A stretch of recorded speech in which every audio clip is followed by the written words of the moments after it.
Eh bien, j'ai le plaisir de passer la parole au professeur Nabli. Vous avez la parole. Je vous en prie. Merci, Monsieur le Président. J'en profite d'abord pour remercier les co-organisateurs d'avoir eu l'idée d'organiser ce colloque et de l'avoir mis en œuvre. C'est avec beaucoup d'humilité que je vais présenter un certain nombre de réflexions autour de notre thématique, et ce, à partir d'un postulat, je crois, dans la rencontre du droit et de la géopolitique. Mais comme toute croyance, il faut, en tout cas c'est ainsi que je conçois la croyance, il faut des preuves, des faits, attestant de cette rencontre. Parmi ces preuves, je voudrais citer d'emblée trois illustrations, trois cas. D'abord, le fait que le bouleversement de la géopolitique du monde arabe mobilise finalement des notions fondamentales du droit constitutionnel. L'État, la Constitution, le territoire, les valeurs, la citoyenneté, le contre-pouvoir peut-être aussi, même s'il s'agit là d'une notion discutée par les constitutionnalistes, mais qui a une pertinence incontestable pour comprendre ce qui s'est passé au moins en 2011. Si on devait, en quelques mots, retenir un exemple de cette mobilisation des concepts fondamentaux du droit constitutionnel, l'État, avec deux illustrations complètement différentes. D'un côté, vous avez une situation où on peut s'interroger sur l'existence de l'État ou d'un État préexistant. C'est le cas de la Libye ou de la Syrie. On parle chez les internationalistes d'États faillis, en ce sens où, au moins dans le cas libyen, il n'existe plus de pouvoir politique exerçant son autorité souveraine sur l'ensemble du territoire et sur l'ensemble de la population qui vit sur ce territoire. C'est l'idée même d'État souverain qui est remise en cause. Et donc, l'État lui-même en tant que sujet du droit international. Et puis à l'inverse, vous avez une organisation, un acteur transnational, comme disent les géopoliticiens, qui, je pense à Daesh, qui revendique la qualité étatique.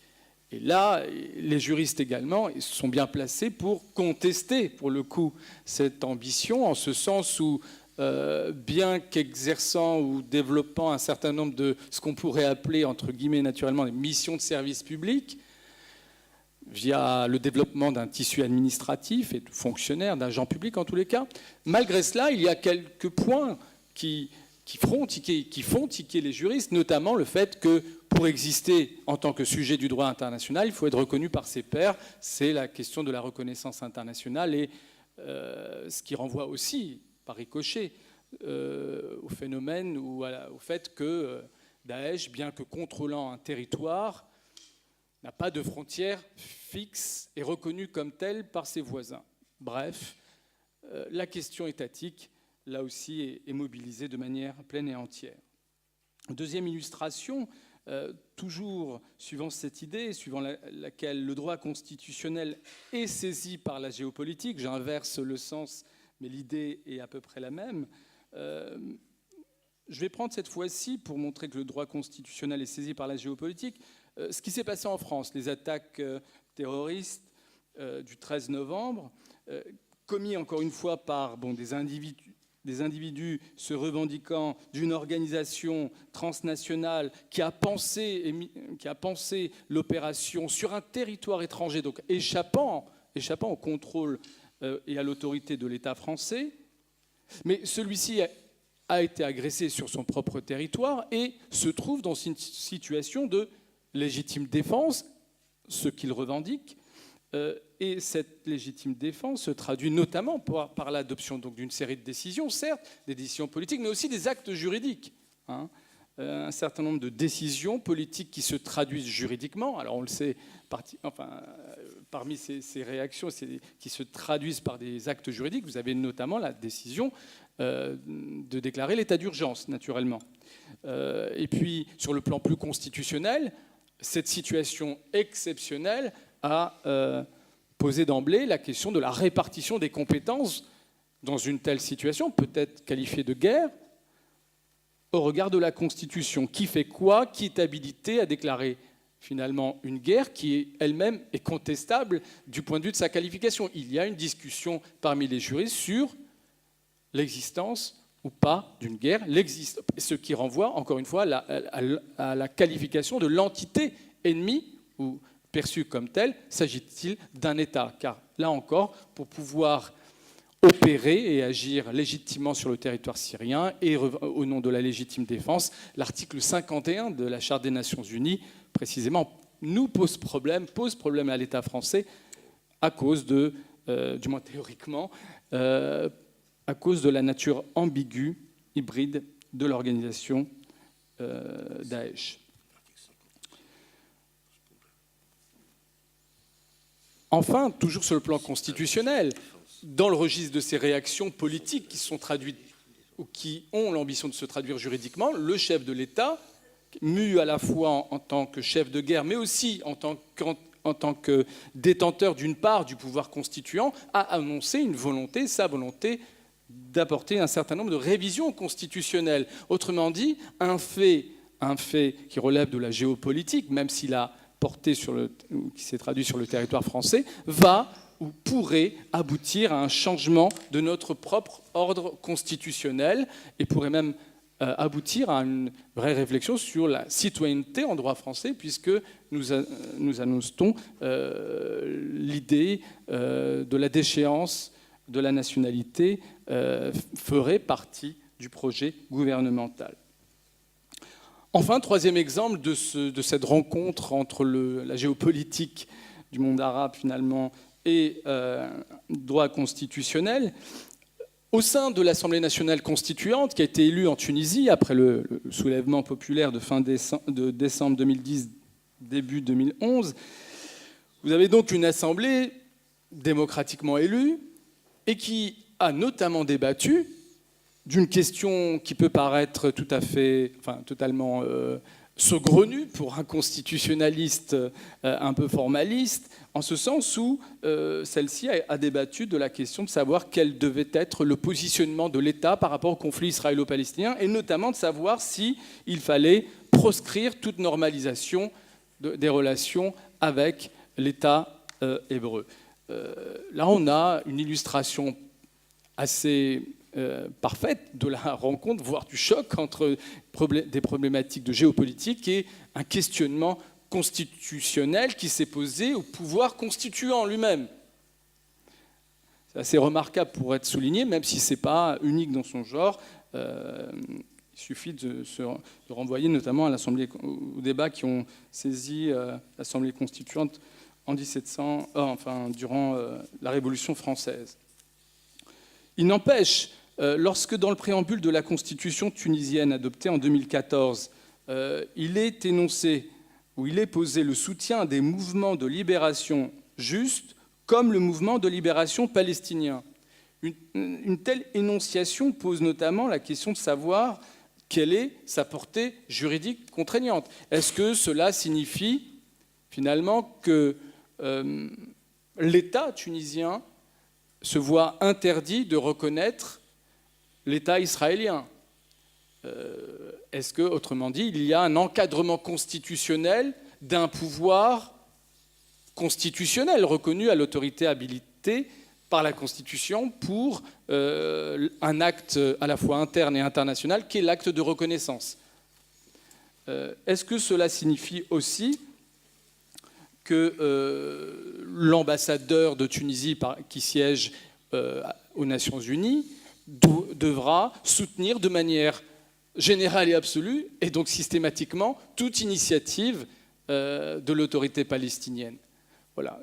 Encore une fois, vous avez un énoncé constitutionnel qui, à cause de son ambiguïté, pose plus de questions qu'il ne tranche un point qui avait l'air si important aux yeux de l'Assemblée nationale constituante.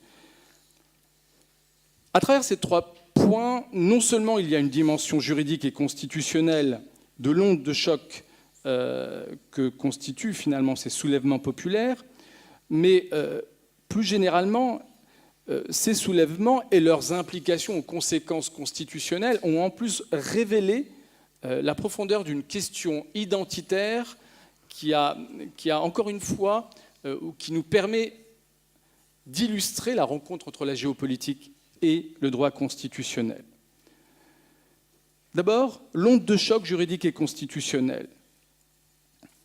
Par onde de choc, là pour le coup, je renvoie au fait, à un fait en particulier. Un soulèvement populaire est un fait politique, social, etc. Mais les théoriciens du droit ne sont pas insensibles au poids et à la place des faits dans la naissance, voire même à l'évolution d'un ordre juridique. Et là, pour le coup, il est assez remarquable de souligner combien le soulèvement populaire tunisien, mais les mobilisations dans les autres pays également, ont affecté l'ordre juridique en général de ces pays, mais aussi leur ordre constitutionnel. Et vous avez là au moins 3 types d'actes juridiques qui ont été pris par les autorités compétentes, confrontés à des soulèvements populaires, des actes d'abord infraconstitutionnels et plutôt de nature liberticide dans un premier temps, puisque dans un réflexe répressif, les régimes autoritaires qui ont été confrontés à ces soulèvements ont pris des décisions tendant à l'instauration du couvre-feu, l'état d'urgence, à l'interdiction surtout de toute manifestation publique, et en visant en particulier l'opposition. Vous avez ensuite une deuxième catégorie d'actes juridiques qui est représentée par les actes constituants dérivés, autrement dit des révisions constitutionnelles qui sont autant d'instruments juridiques à portée politique. Il s'agissait pour la Syrie, puisque l'exemple a été cité, comme pour le Maroc, et là je vous laisserai la parole pour illustrer cet exemple.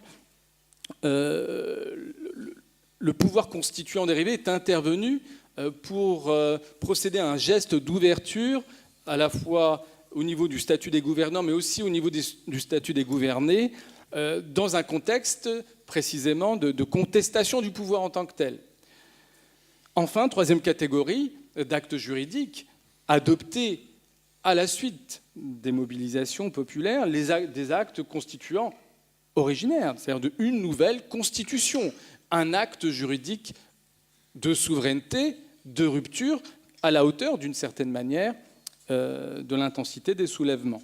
Et là, on a 2 exemples topiques, le cas tunisien, mais aussi le cas égyptien, qui est encore d'une certaine manière plus remarquable, en ce sens où, après la mobilisation autour de la place Tahrir en 2011, 2 constitutions ont été adoptées coup sur coup, l'une en 2012, l'autre en 2014, dans des circonstances complètement différentes, puisque la première a été adoptée par une assemblée démocratiquement élue, avec une écrasante majorité d'islamistes. La seconde, au contraire, a été adoptée par voie référendaire et à la suite d'une initiative, j'allais dire présidentielle, mais en vérité d'une autorité de fait qu'on pourrait qualifier, et d'une toute autre nature, en tous les cas qu'on ne peut pas qualifier de nature démocratique.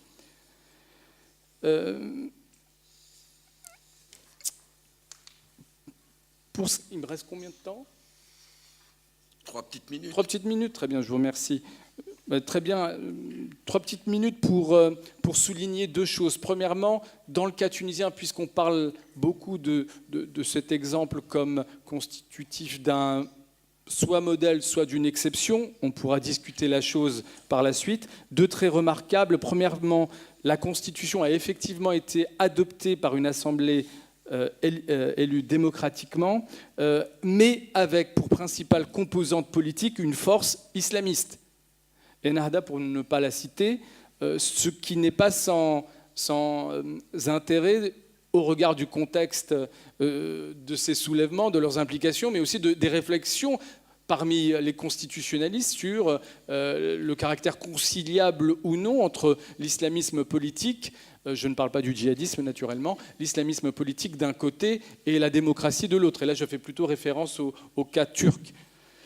Deuxième trait remarquable dans l'expérience tunisienne, c'est la faculté d'un contre-pouvoir incarné par des forces issues de la société civile. Je pense au Quartet qui aujourd'hui vient d'obtenir officiellement le prix Nobel de la paix et qui a été en capacité de débloquer une situation de blocage institutionnel dans le cadre d'une transition à la fois démocratique et constituante, puisqu'au sein de l'Assemblée nationale constituante, à la suite de 2 assassinats politiques, l'opposition a refusé de siéger, il y a eu un blocage institutionnel et finalement la fonction à la fois de médiateur et d'arbitre a été reconnue non pas à la majorité politique, ce qui est remarquable dans le modèle démocratique, mais à une tierce force sans habilitation démocratique, sans mandat particulier, si ce n'est la volonté de sortir de la crise, donc en se tournant vers une tierce force de nature liée à la société civile.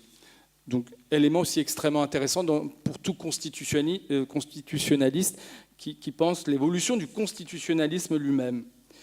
Et deuxième élément, pour terminer, la place, je l'ai dit, des questions identitaires, dans la mesure où, en géopolitique comme en droit constitutionnel, nous sommes confrontés à la montée en puissance de ce questionnement identitaire. Et là, pour le coup, autant en géopolitique, c'est une question qui s'est imposée en particulier à la fin de la guerre froide, autant pour les constitutionnalistes, c'est une question qui s'est formalisée en particulier dans le contexte d'une crise de croissance de la construction européenne.